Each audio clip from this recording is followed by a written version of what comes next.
സർക്കാരിനെ പ്രശംസിച്ച് എഴുത്തുകാരി KR മീര.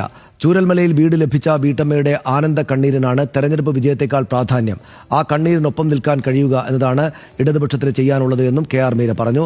തിരുവനന്തപുരത്ത് നടന്ന അന്താരാഷ്ട്ര പഠന കോൺഗ്രസിലായിരുന്നു KR മീരയുടെ പരാമർശം.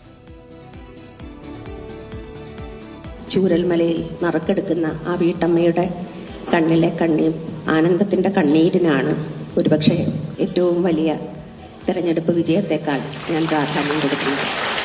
ആ കണ്ണീരിനൊപ്പം നിൽക്കുക എന്നതാണ് ഇടതുപക്ഷത്തിന് ഇന്ന് ചെയ്യാൻ കഴിയുന്നത് എന്ന് ഞാൻ വിചാരിക്കുന്നു.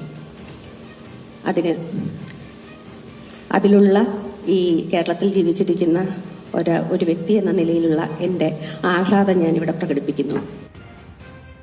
വിവരങ്ങളുമായി അർജുൻ രാജ് ചേരുന്നു. അർജുന, അവർ പരാമർശിച്ച വിഷ്വൽസ്, അതായത് നമ്മളിപ്പോൾ കാണുന്ന വിഷ്വൽസ് ആരെയും ടച്ച് ചെയ്യുന്നതായിരുന്നു.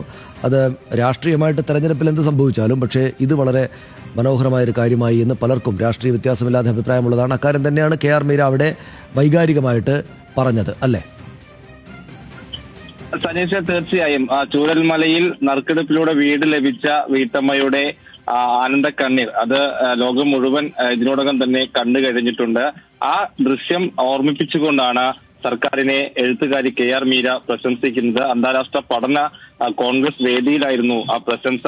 ആ കണ്ണീരിനൊപ്പം നിൽക്കാൻ കഴിയുക എന്നതാണ് ഇടതുപക്ഷത്തിന് ചെയ്യാനുള്ളത്. അതാണ് ഈ സർക്കാർ നടത്തിയത് എന്നുള്ളതാണ് KR മീരയുടെ പ്രശംസ. അത് ആ ആനന്ദ കണ്ണീർ തെരഞ്ഞെടുപ്പ് വിജയത്തിനേക്കാൾ പ്രാധാന്യമുള്ളതാണ് എന്ന് KR മീര പറയുന്നു. ഒപ്പം തന്നെ മുഖ്യമന്ത്രി ഇന്ന് വിശദമായി സംസാരിച്ച ആ വിഷയത്തെ കൂടി പരാമർശിക്കുന്നുണ്ട്. പ്രത്യേകിച്ച് കാലാവസ്ഥാ വ്യതിയാനവുമായി ബന്ധപ്പെട്ട് വേറൊരു മുഖ്യമന്ത്രിയും കാലാവസ്ഥാ വ്യതിയാനത്തെ കുറിച്ചുള്ള ആകുലത പങ്കുവെക്കുന്നതായി താൻ കേട്ടിട്ടില്ല. അങ്ങനെ എല്ലാ മേഖലകളെ കുറിച്ചുള്ള കാര്യങ്ങളും പരാമർശിക്കുന്നുണ്ട്. മുഖ്യമന്ത്രി എന്നുള്ള പ്രശംസയും ഉണ്ട്. എന്തുകൊണ്ട് ഇടതുപക്ഷത്തിന്റെ വേദിയിൽ വരുന്നു, അല്ലെങ്കിൽ എന്തിനാണ് ഈ പക്ഷത്ത് നിൽക്കുന്നത് എന്നതും KR മീര വിശദീകരിക്കുന്നുണ്ട്. ഏറ്റവും അടിത്തട്ടിൽ ഏറ്റവും സഹായം ആവശ്യമുള്ള മനുഷ്യരുടെ പക്ഷത്തെ കേൾക്കുക എന്നുള്ളതാണ് ഏറ്റവും പ്രധാനം. ആ പക്ഷത്ത് ആരാണോ ഉള്ളത് അവർക്കൊപ്പം നിൽക്കുന്നു എന്നുള്ളതാണ് താൻ കരുതുന്നത്. അതിന്റെ കൂടി അടിസ്ഥാനത്തിലാണ് ഈ വേദിയിൽ വന്നതെന്ന്